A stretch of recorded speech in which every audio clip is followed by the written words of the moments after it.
তো এই পর্যায়ে আমরা এই অধ্যায়ের একদমই লাস্টের যে টপিকটা তা হচ্ছে পাতন ও, আচ্ছা আমি একটু সুন্দর করে লিখি,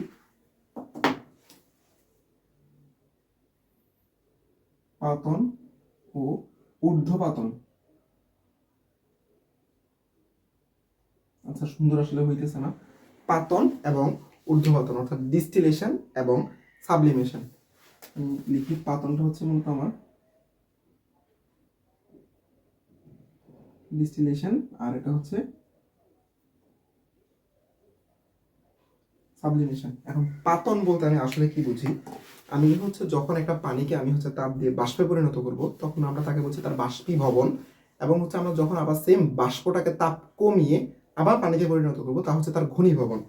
এখন এই পাতনটা হচ্ছে মূলত এই দুইটা প্রসেস। পাতনটা হচ্ছে আমি যখন একবার বাষ্পীভবন করব, বাষ্পীভবন প্লাস বাষ্পীভবন করার পরে আমি হচ্ছে এটাকে আবার ঘনীভবন করব। ঘনীভবন, বাষ্পীভবন আর ঘনীভবন মিলেই হচ্ছে পাতন। অর্থাৎ আমি আরেকটু সুন্দরভাবে বলি, যখন হচ্ছে আমরা একটা পদার্থকে তাপ দিব, তাপ দিয়ে আমরা হচ্ছে তাকে বাষ্পে পরিণত করব, বাষ্পে পরিণত করার পর আমরা হচ্ছে সেখান থেকে আবার তাপ কমিয়ে যখন আমরা তাকে আবার পানিতে পরিণত করব তাকে হচ্ছে ঘনীভবন বলে। এই তাপ দিয়ে বাষ্পীভবন আবার হচ্ছে তাপ কমিয়ে ঘনীভবন, এই দুইটা প্রসেসকে একসাথে বলতেছি আমরা হচ্ছে পাতন। এখন ঊর্ধ্বপাতন বলতে আসলে কি বুঝি, পাতন তো বুঝলাম, ঊর্ধ্বপাতন হচ্ছে একটা ইন্টারেস্টিং ব্যাপার।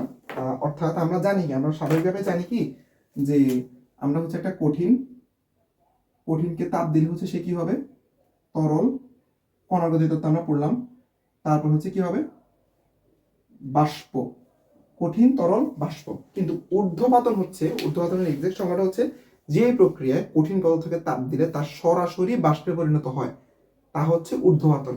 অর্থাৎ ঊর্ধ্বপাতনের ক্ষেত্রে তরল পার্টটা টোটালি মিসিং, অর্থাৎ কঠিন থেকে সরাসরি বাষ্পে চলে যাওয়ার প্রক্রিয়াটাই হচ্ছে ঊর্ধ্বপাতন। এখন ঊর্ধ্বপাতিত পদার্থ কি তা যদি আমরা জানতে চাই, অসংখ্য পদার্থ আছে, যেমন হচ্ছে নিশাদল, কর্পূর, naphthalene, iodine, carbon dioxide, ammonium chloride ইত্যাদি হচ্ছে আমাদের ঊর্ধ্বপাতিত পদার্থ। অ্যালুমিনিয়াম ক্লোরাইড, নিশাদল, কর্পূর, ন্যাপথলিন, নিশাদন, আয়োডিন ইত্যাদি সবই হচ্ছে ঊর্ধ্বপাতিত পদার্থ।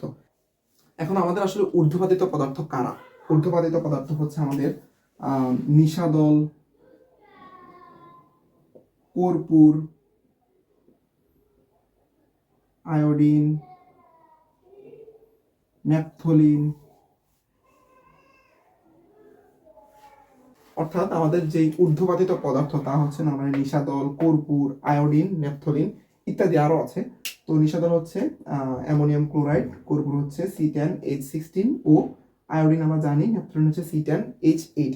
এগুলো এমসিকিউর জন্য খুবই গুরুত্বপূর্ণ, এই পার্টগুলো হচ্ছে এমসিকিউতে আসার মতো। তো এখন হচ্ছে আমাদের ঊর্ধ্বপাতিত পদার্থ কারা, যারা হচ্ছে মূলত এমন পদার্থ যা হচ্ছে সরাসরি কঠিন থেকে বাষ্পীভূত হয়ে যায়, অর্থাৎ তরল পার্টটা হচ্ছে একদমই মিসিং, তারা হচ্ছে ঊর্ধ্বপাতিত পদার্থ। আর ঊর্ধ্বপাতিত পদার্থের প্রয়োজনীয়তা কেমন, ধরলাম আমি হচ্ছে একটা পদার্থ, আমার কাছে যে কোনো একটা পদার্থ আছে, আমি হচ্ছে এখন তার থেকে হচ্ছে ধরলাম লবণ বের করব, তো আমার ওইখানে ঊর্ধ্বপাতিত কিছু পদার্থ আছে, তো আমি কি করবো, আমি তখন তাপ দিলে সরাসরি আমার যে ঊর্ধ্বপাতিত পদার্থ তা হচ্ছে বাষ্পে পরিণত হয়ে গেল, আমার যে লবণটা তা হচ্ছে রয়ে গেল। আরো অনেক প্রয়োজনীয়তা আছে, আমরা তা নিয়ে পড়বো ভবিষ্যতে ইনশাল্লাহ। তো আপাতত আমাদের এই অধ্যায়ে আমরা এতটুকুই ছিল পড়ার মতো। এরপরে হচ্ছে আমরা এই অধ্যায়ের ঊর্ধ্বপাতন প্রক্রিয়া প্লাস হচ্ছে ম্যাথ, আমাদের গণনাঙ্ক স্ফুটনাঙ্কর ম্যাথ ইত্যাদি, এই অধ্যায় থেকে মূলত আমাদের প্রথমেই বললাম থিওরি রিলেটেড পড়ালেখা। আমরা আসলে কি পড়লাম, পদার্থের অবস্থা, পদার্থ কি, পদার্থ কয় প্রকার থাকতে পারে, তারপর হচ্ছে আমরা পড়লাম হচ্ছে গণনাঙ্ক স্ফুটনাঙ্ক কি, ব্যাপন নিঃসরণ কাকে বলে, তারপর হচ্ছে এখন আমরা পড়লাম হচ্ছে পাতন এবং হচ্ছে ঊর্ধ্বপাতনের মধ্যকার ব্যাপার স্যাপার। তো আমি এরপর হচ্ছে ম্যাথ নিয়ে অধ্যায় আলোচনা করব এবং বেসিক বা থিওরি নিয়ে আরেকটু আলোচনা করব। তো আপনাদের যদি কোথাও কোনো টপিক নিয়ে বুঝতে সমস্যা হয় আমাকে কমেন্টে জানাবেন, আমি তা নিয়ে আরেকটু বিস্তারিত আলোচনা করবো ইনশাল্লাহ। আর অবশ্যই হচ্ছে ডিসক্রিপশনে হচ্ছে আমাদের ডিসকাশন গ্রুপ, হোয়াটসঅ্যাপ গ্রুপ বা হচ্ছে ফেসবুক পেজ বা ইউটিউব সব কিছু লিঙ্ক দেওয়া থাকবে, যোগাযোগ করবেন, আমরা আছি আপনাদের জন্য ইনশাল্লাহ।